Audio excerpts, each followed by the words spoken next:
Let's talk about rustic yarns. I love knitting with Icelandic wool, and I've knit 2 sweaters out of plötulopi. Plötulopi is a type of Icelandic wool. Let me show you. I knit this black and gray sweater, and I knit this taupe and red sweater. Plötulopi is sold in a disc like this. Mine has been a little bit squished because it's been well loved. I have a love-hate relationship with this wool, and the reason is because this finished product is so beautiful. It is so lightweight and so warm. It's one of my favorite pieces for layering, and it feels so movable, so breathable, and so warm in cool weather. But knitting with this is not my favorite process. Let me show you why. Because this yarn is unspun, it's just a single. The staple length of the yarn is very long, so once it's knit up and locked into these stitches, the fabric is super strong. You don't have to worry about it.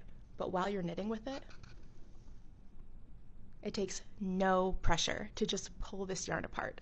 And so the way that I normally tension my yarn while knitting does not work with plötulopi. I've made 2 sweaters out of it, so clearly I don't have that much of an issue with it, but it is a little bit of the pain in the neck for me to change the way I tension my yarn entirely for a whole sweater project. That being said, plötulopi is affordable. It is super high quality in my opinion. I love the color range that you can get. I love how light and warm it is. It feels really special and really unique. And I found the sweaters to wear extremely well. This is one of my most worn sweaters, and it's still in pretty solid shape. The yarn has these little fuzzy bits that my son loves to pull at, so that hasn't been great for the life of the sweater, but it still looks pretty good regardless. If you're looking to experiment with different yarns, I highly recommend giving plötulopi a try. It's a little bit tricky to get the hang of, but once you get into the groove, I feel like the finished product is so worth the learning curve.